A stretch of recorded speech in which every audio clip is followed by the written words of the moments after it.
Baiklah, kita lanjutkan mata kuliah pengantar rekayasa dan desain 1 untuk pertemuan yang ke-6. Di sini kita akan membahas tentang pengenalan teknik sipil, atau kita lebih spesifik lagi ke teknik struktur. Nah, mungkin ketika kalian apalagi itu di jalan, atau mungkin di mobil, atau mungkin di pesawat terbang, mungkin kalian pernah apalagi itu menengok di jalan-jalan itu ada banyak terlihat jembatan. Kira-kira pernah nggak kalian berpikir gimana sih seandainya jembatan itu roboh pas ada mobil yang lewat? Apakah yang membuat jembatan itu tenang, nyenyak tidurnya, memikirkan kekuatan dari jembatan itu sehingga nantinya tidak membahayakan orang? Jika tidak, kok yang buat itu bisa sangat yakin bahwa jembatan ini akan aman? Nah, untuk pertemuan kali ini kita akan membahas tentang pengantar teknik sipil, dan topik contoh kasus yang akan kita bahas atau kita kupas adalah tentang jembatan. Oke, jadi sebenarnya teknik sipil itu ada berbagai macam subnya lagi, atau ada berbagai macam topik. Nah, contohnya yang akan kita bahas nanti adalah teknik struktur.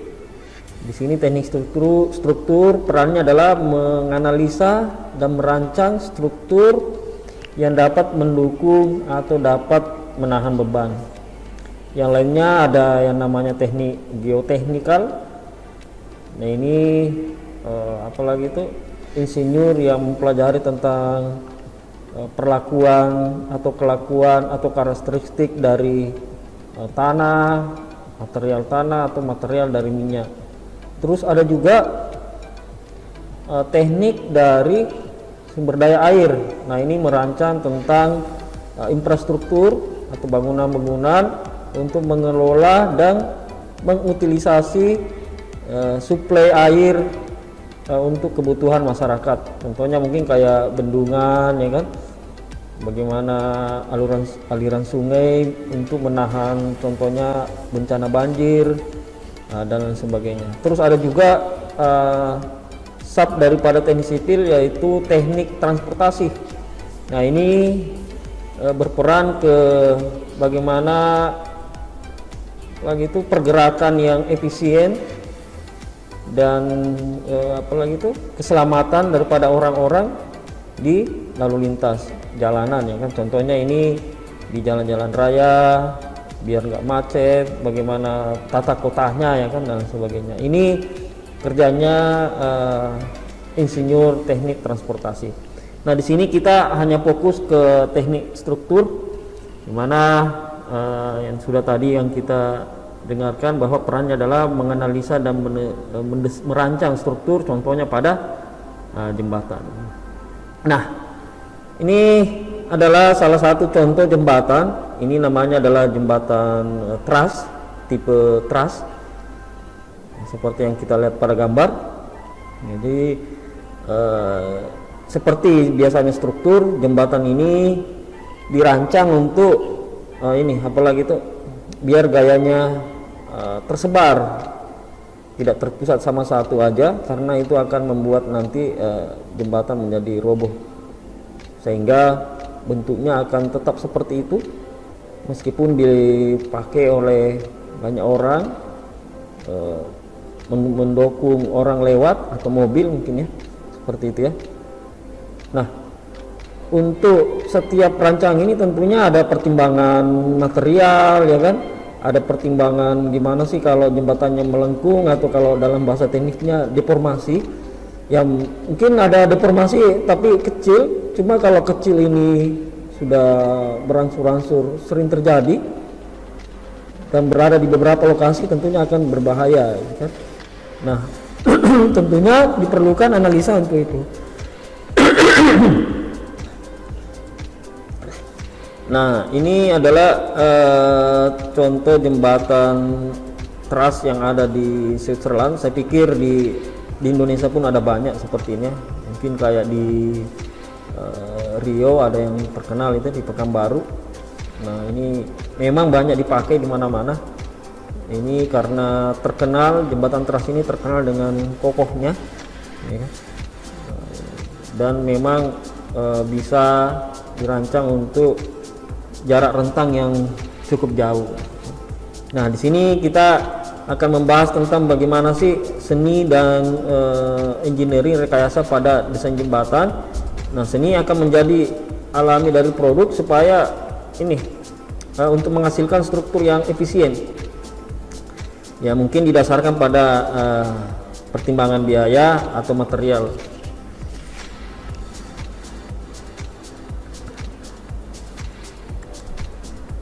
Nah, teknik struktur ini adalah bidang ilmu teknik yang berhubungan dengan analisis dan desain struktur yang mendukung atau yang menahan beban. Elemen struktur ini digunakan dalam analisis struktur untuk membagi struktur yang kompleks menjadi yang sederhana, pecah menjadi kecil-kecil, ya. Karena dalam suatu struktur jika elemennya itu tidak bisa dipecah, maka itu akan susah untuk dianalisa, ya, seperti itu, ya.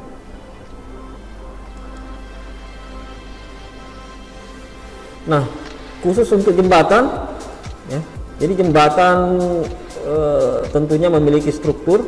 Bagaimana kita kenal kalau jembatan ini adalah apalagi itu suatu komponen yang dirakit dari berbagai jenis, ada struktur, ya kan, ada kolomnya, ada joinnya dan lain sebagainya. Nah, setiap elemen-elemen itu ada apalagi itu ciri geometrinya dan ada gaya yang bekerja pada setiap elemennya itu.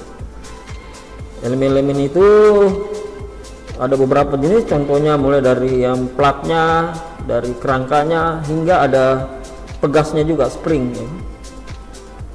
Nah, di sini kita hanya akan membahas 3 jenis yang berbeda, apalagi itu baloknya, beamnya, komponen struktur yang mengalami kompresi, ya, dan elemen yang mengalami apalagi itu tension atau tarikan, ya, seperti itu, ya. Nah, kita mulai dari jembatan yang sederhana. Kalau kita lihat ini jembatan kuno, ya kan, dengan menggunakan tali, ya kan. Ini jembatan waktu masih zaman apalagi itu sebelum Masehi, dan ini banyak digunakan orang-orang dulu, ya kan. Nah, untuk analisa struktur kita mulai yang sederhana ini dulu, karena dari sederhananya nantinya kita tahu dan juga bisa memahami konsep daripada analisis struktur pada jembatan. Jadi kalau kita perhatikan kondisi seperti ini, kita buat dulu pre-body diagramnya atau diagram benda bebasnya, FBD. Nah, ini kita lihat pada gambar 1. Nah, itulah representasi dari jembatan yang ditunjuk pada slide sebelumnya tadi, dimana talinya tegang dan bentuknya telah berubah setelah ada orang yang melewati jembatan itu. Nah, kita anggap dia pas ada di tengah, ya kan? Pas ada di tengah seperti ini, ya. Nah, dan orang itu kita diketahui adalah beratnya atau bobotnya sebesar 200 pound force, dan ini jarak antara jurang itu yang dilewati oleh pejalan kaki ini adalah 50 feet. Sedangkan begitu pejalan tadi itu, apalagi ini pendaki gunung mungkin, ya, tiba di tengah daripada jembatan, maka terjadi kelengkungan yang jaraknya diketahui 5 feet. Nah, ini tentunya dengan menggunakan aturan trigonometri dengan hukum tangan, yaitu Y per X, ya kan. Kalau tangan kan Y per X. Kalau kosinus X per R, kalau sinus Y per R, ya kan. Nah, di sini diketahui sudutnya 11,3. Dari mana ya? Karena Y per X ini adalah 5, yang Y-nya ini sumbu vertikalnya, yang horizontalnya itu adalah X-nya dibagi 25. Kenapa 25? Karena di tengah, ya kan. Jadi 50 jarak antara ujung jurang tadi. Nah, karena pejalan kaki ini ada di tengah, maka diambil setengahnya 25. Maka 5 per 25. Terus hasilnya itu kita anti tangan, ya kan? Anti tangan atau arc tangan, maka kita dapat nilai 11,3 derajat. Nah, nanti bisa dicoba di kalkulatornya ini, kan? Seperti itu ya. Nah, ini adalah langkah pertama untuk menganalisa jembatan, tentunya dengan free body diagram tadi ini. Jadi ini mendefinisikan apa sih yang terjadi pada jembatan itu, khususnya pada saat kita analisa, kita anggap orangnya sudah ada di tengah. Jadi ada tarikan di sini. Ini ada gaya tarik, karena kan orang di tengah sini tentunya ada gaya tarikan ke arah ini ya. Seperti itu ya. Nah, ini kita anggap seimbang sama dengan 0, karena kalau nggak seimbang nanti talinya bisa putus, orangnya bisa jatuh. Karena talinya masih kuat menahan, maka ini kita anggap ada keseimbangan di situ ya, equilibrium ya. Jadi kalau tidak 0 atau tidak 0, maka tidak akan seimbang, maka akan terjadi sesuatu di sini, entah talinya putus atau mungkin orangnya jatuh, ya kan. Kalau talinya putus ya tentunya orangnya jatuh, ya. Nah, di sini kita pecah lagi, pecah antara sebelah kiri dan sebelah kanan. Nah, sini kan tadi sebelah kiri bentuknya seperti ini adalah tali.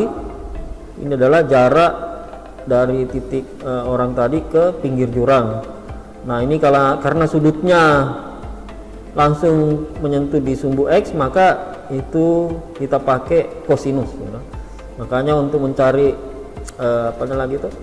panjangnya ini A kosinus 11,3 derajat, ya.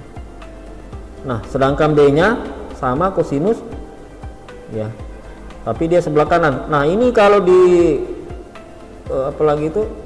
di sistem koordinat, kalau sumbu X nya mengarah ke kiri, maka dia adalah minus dia, ya kan. Kalau sumbu X nya ke kiri, jadi ini kita anggap titik nolnya yang di sini dan dia ke kiri, maka kita anggap sebagai minus. Makanya minus A kosinus 11 ini ditambah B sama dengan 0, karena kita anggap seimbang. Ini untuk sumbu X nya. Nah, sekarang sumbu Y nya, ya, sumbu Y nya ke atas, ya kan, maka dia positif A sin 11,3 dan B nya juga ke atas, maka A. Nah, dikurang dengan ini 200. Nah, karena dia ada bobot orangnya yang 200, gitu, seperti itu ya, bobot orangnya yang 200, dan itu arah gayanya ke bawah dia, ya kan. Ini samping kiri, terus dia ke bawah dia, karena kalau ke bawah maka sumbu vertikalnya itu dianggap sebagai minus, ya. Jadi ini kita modelkan dengan free body diagram. Orang yang melewati jembatan gantung tadi itu pas di tengah. Modelnya bisa seperti ini. Dari sini bisa dihitung nilai A nya, karena dengan menggunakan kalkulator mungkin dengan mudah kita bisa dapat A nya berapa, B nya berapa, ya kan. Nah, seperti itu ya. Nah, ini adalah salah satu perhitungan untuk jembatan sederhana, jembatan gantung atau jembatan tali. Nah, coba kita maju ke analisa sederhana selanjutnya. Nah, ini kita anggap ada balo atau beam yang dilewati oleh 4 mobil. Tentunya yang terjadi kalau kondisi seperti ini, anggaplah mobil 1, mobil 2, mobil 3, mobil 4, kita modelkan C1 atau car 1, car 2, car 3, car 4, terus ditopang oleh jurang, ya kan, A dan B. Nah, tentunya di sini akan terjadi lendutan, ya kan, melengkung di sini ya, seperti itu. Nah, engineer zaman dulu mulai berpikir gimana sih caranya menghilangkan lengkungan yang terjadi pada jembatan. Anggaplah ini jembatan kayu mungkin ya, masih zaman dulu, atau mungkin dari baja juga sudah ada. Nah, dari pertimbangan engineer maka dipasanglah ada satu balok kuda-kuda di tengah untuk mengakomodir yang ini nih melengkungnya. Jadi ada satu kompresor member sini atau elemen yang kompresi akibat tekanan ya kan, biar dia enggak bengkok atau malah bisa patah kalau ini ya, makanya dipasanglah yang di tengah. Nah, di sini akan terjadi kalau kita modelkan secara FBD, free body diagram, maka ada gaya tekan yang dari bobot mobil yang lewat D, ada juga yang melawan, ini dari ground ini kan, dari permukaan bumi, dia melawan untuk menahan. Nah, ini kita anggap seimbang juga. Kalau nggak seimbang maka ini akan tenggelam masuk ke dalam ya kan, maka ini akan melengkung lagi seperti itu ya. Nah, ini juga tentunya ada kekurangan juga, tetap ada melengkung juga di sini ya kan, meskipun di sini sudah aman tapi di sebelah kiri dan kanan ada lengkungan atau lendutan ini ya. Nah, kira-kira apa akal daripada teknik struktur? Nah, selanjutnya adalah mereka menambahkan ada tali sini ya, tali untuk menahan lengkungan di sebelah kiri dan di sebelah kanan seperti itu ya. Nah, ini kalau diuraikan secara free body diagram seperti ini. Gaya F-nya dia menahan ke atas di sini ya. Terus ada gaya F-nya saling tertarik, yang F bawah dengan F atas. Nah, untuk menahan jembatan ini. Ya kan? Nah, cuma kekurangannya juga kalau pakai tali tentunya dia akan gampang untuk goyang atau apalagi itu kalau ketiup angin dan lain sebagainya. Maka beberapa usul selanjutnya lagi dari teknik struktur, dari analisanya dia ingin memperbaiki rancangan ini dengan menggunakan baja juga sini, bukan tali ya kan, bukan tali tapi dia balok juga, jadi dia pasang balok juga di sini. Nah, tentunya kalau balok di sini ini akan lebih kokoh lagi ya kan, lebih kokoh lagi. Nah, dari sinilah idenya muncul truss bridge atau jembatan truss. Jadi dia pasang balok sini terus silang lagi ke atas ke bawah lagi. Jadi lebih kokoh situ jembatannya, jadi nggak ada lagi lendutan atau lengkungan. Nah, mungkin seperti ini yang kita lihat ya kan. Nah, ini dia pakai balok nggak pakai tali. Nah, untuk menyambung balok ini yang di tengah sama yang kiri dan kanan dia memakai plat, namanya gasket plat, untuk menjoin atau menyambung antara plat satu dengan ini, yang kedua dan ketiganya dengan menggunakan plat. Nah, tentunya salah satu caranya mungkin bisa dilas, tapi di sini yang lebih aman memakai paku keling gitu ya. Jadi ada paku keling yang dipasang di sini. Nah, tentunya ini akan berbeda lagi analisanya ya kan. Tentunya kalau digambar secara free body diagram dengan struktur yang tadi, maka modelnya akan seperti ini jadinya. Ada yang ada mungkin yang pakai masih tetap pakai kabel, tapi di sini ada struktur yang melintang juga. Nah, seperti ini FBD-nya jadinya ya. Nah, jadi truss itu memiliki banyak sekali koneksi elemen-elemen yang terkoneksi ya kan. Dan ini nantinya dia akan membagi bebannya merata, ada tarikan di situ, ada juga kompresi. Nah, makanya dia menjadi kuat karena bebannya merata ini ya, nggak terpusat satu yang monoton sehingga bisa apalagi itu salah satu elemen yang bebannya sangat berat dan bisa menjadi rusak gitu ya. Jadi titik kritikal. Jadi truss ini, jembatan trusses ini dia membagi bebannya merata, jadi karena merata makanya dia menjadi kecil-kecil ya, kecil-kecil banyak lebih bagus daripada ada besar yang cuma di satu poin. Nah, itu yang bisa membuat jembatan menjadi tidak kokoh ya kan. Nah, ini ya, dan ini juga apalagi itu harus betul-betul triangulated ya, jadi bisa menampung beban live load. Itu maksudnya mobil yang ini ya, yang dinamis ya, maksudnya jalan ya kan, bukan untuk diam. Dan juga dead load yang apalagi itu beban daripada rangkanya sendiri, rangka, ya kan? Rangka daripada jembatannya itu adalah dead load-nya, dan juga harus menahan beban mobil yang lewat, yang live load-nya, ya, traffic, ya, seperti itu ya. Jadi kalau kita lihat, nah seperti ini jembatan trusses ini jadinya kalau mobil lewat, nah ini, jadi semuanya mendapat beban di setiap joinannya ini ya. Nah, karena ada banyak bebannya tersebar, maka dia menjadi kecil bebannya, makanya dia menjadi kokoh seperti itu ya. Nah, ada beberapa jenis jembatan selain daripada truss. Ada jembatan cantilever, ada jembatan kabel stay ya kan, ada jembatan suspension, ada jembatan arc, ada beam, ada tie arc, dan lain sebagainya. Ada banyak jenis jembatan, tapi yang 7 ini yang kelompok utamanya seperti itu. Nah, kira-kira jembatan barelang masuk ke mana? Apakah truss, cantilever, kabel stay, suspension, arc, beam, atau tie arc? Nah, tentunya kalau kita biasa lihat logo di Batam mirip-mirip seperti ini ya. Nah, dan benar di jembatan barelang itu lebih dikenal dengan jenis kabel stay. Nah, seperti ini ya. Jadi jembatan barelang yang di Batam masuk ke kategori kabel stay. Dan ini jembatan ini menurut ahli atau pakar dirancang bisa bertahan sampai 100 tahun. Ya. Jembatan barelang ini pilot project berteknologi tinggi, ini melibatkan ratusan insinyur Indonesia tanpa campur tangan ahli-ahli dari luar negeri, yang dipimpin oleh almarhum Profesor Habibie.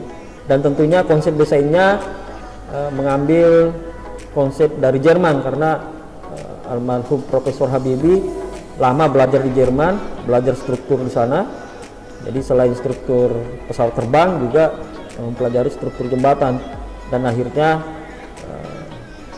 mengimplementasikannya di Indonesia, memimpin insinyur-insinyur Indonesia membuat jembatan yang sangat kokoh ini dan terkenal ini, yang mana merupakan ikon daripada di Batam.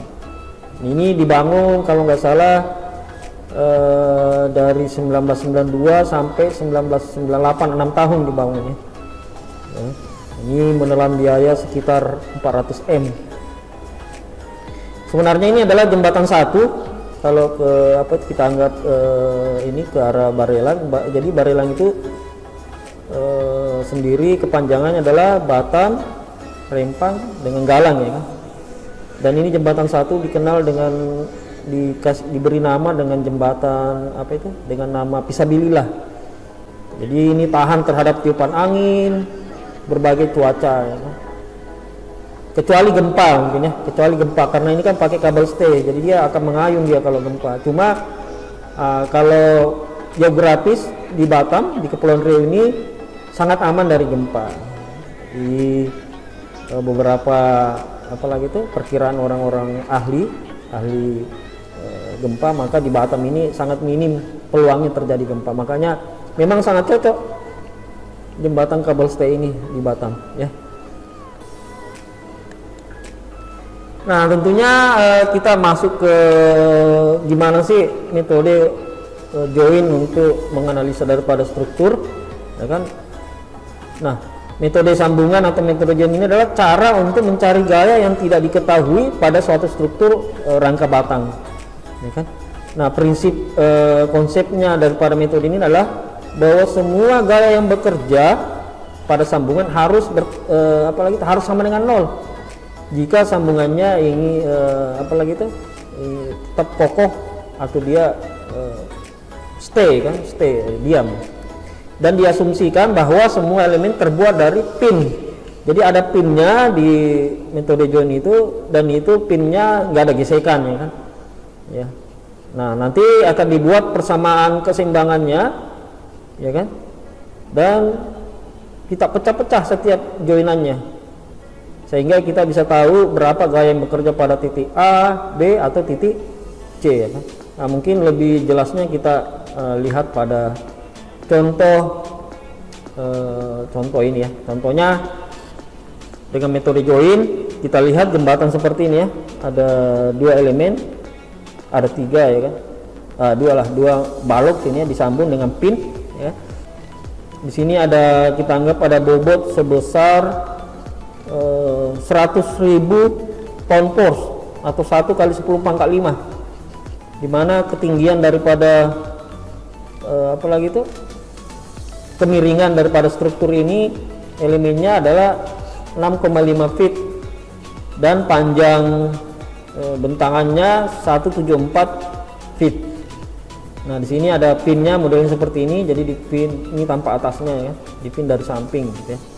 Seperti itu ya. Nah, ini akan dipecah seperti ini. Jadi ada 3 joinan di sini ya.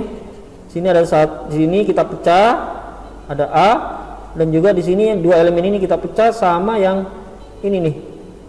Yang A dengan C-nya. Jadi ini. Jadi kita ada 3 pin di sini, 1 2 3. Itulah yang dipisah sama 2 elemen beam ya kan. Nah, kita pisah A, B, C sama 2 beam. Nah, untuk yang di B-nya, nah, contohnya mungkin kita analisa di B-nya. Nah, tentunya di sini kita tahu ada gaya vertikal ke bawah, ya kan? Seperti pada gambar ini sebesar 100.000 lbf. Nah, di sini kita bisa cari sudutnya 4,27 tentunya dengan memakai rumus tangan tadi ya, trigonometri. Dengan pembagian Y per X, terus dengan kita dengan menentukan sudutnya dengan anti tangan pada kalkulator ya kan. Seperti, jadi kita sudah tahu sudutnya tentunya sama karena dia ada bentuknya simetri, maka sebelah kiri 4,27 derajat, sebelah kanan pun 4,27 derajat ya kan, seperti itu ya. Nah, ini coba kita berpusat ke joinan B ini aja, tapi agak mirip dia antara A dengan C juga karena kan dia simetri dia ya. Jadi kita di titik B aja dulu yang dianalisa seperti itu ya. Nah, kalau kita lihat di titik B itu tentunya di situ ada keseimbangan. Nah, di sini kita bisa membuat apalagi itu persamaannya untuk sumbu X dengan sumbu Y. Kenapa penjumlahan sumbu X yang sama dengan 0? Karena ini kita anggap seimbang ya kan? Makanya Y juga sigma FY nya juga sama dengan 0 karena semuanya harus seimbang antara sumbu X dan sumbu Y. Nah, kita dapat minus, kalau sumbu X nya minus FAB kosinus 4,27 ditambah FBC kosinus 427 sama dengan 0. Kenapa minus FAB kosinus 4,27? Ya karena ini ya sama dengan tadi ya. Jadi kalau dia mengarah ke kiri, maka dia minus. Maka dia minus. Seperti itu ya, minus. Dan ini sumbu Y-nya kenapa ada ini? Apalagi itu 1 kali 10 pangkat 5 ya, karena di sumbu Y ini yang vertikal ada beban dari atas ke bawah ya kan. Dan juga ini terpengaruh juga yang tanda panah ke kiri dan bawah ini, apa itu kiri dengan kanan ini. Tentunya ada pengaruh ke sumbu Y juga, tapi kalau untuk sumbu X yang beban vertikal ini nggak ada pengaruhnya sama sekali ya kan, karena dia apalagi itu dia bebannya hanya ke arah vertikal atau sumbu Y. Nah, makanya seperti ini minus juga. Kenapa dia minus? Karena semuanya mengarah ke bawah ya. Jadi kalau di apalagi itu di titik kuadran yang mana titik koordinat sumbu Y nya mengarah ke bawah, biasanya itu adalah sama dengan minus ya kan untuk Y nya. Maka ini minus, ini juga minus, dan ini minus, tiga-tiganya minus. Jadi kalau kita lihat minus ini ya, minus FAB sin dikurang FBC sin dikurang 1 kali 10 pangkat 5. Nah, dari sini tentunya dengan memakai persamaan matematika sederhana, ruas kiri dan ruas kanan dengan memakai kalkulator, kita bisa dapat nilai daripada sinus 4,27 derajat sekaligus kosinus 4,27 derajat. Dan akhirnya nanti kalian bisa coba sendiri, kita bisa dapat FAB nya itu sama dengan minus 6,72 kali 10 pangkat 5 pound force. FBC nya sama ya karena simetri. Jadi kalau kita lihat minus berarti arah gayanya ke bawah ya kan, arah gayanya ke bawah semua ini.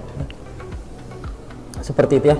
Oke, jadi mungkin itu aja pembahasan kita untuk materi yang ke-6 terkait dengan pengenalan teknik sipil, khususnya terkait dengan teknik struktur dalam merancang sebuah jembatan. Oke, Sampai ketemu lagi di pertemuan berikutnya. Salam sehat selalu.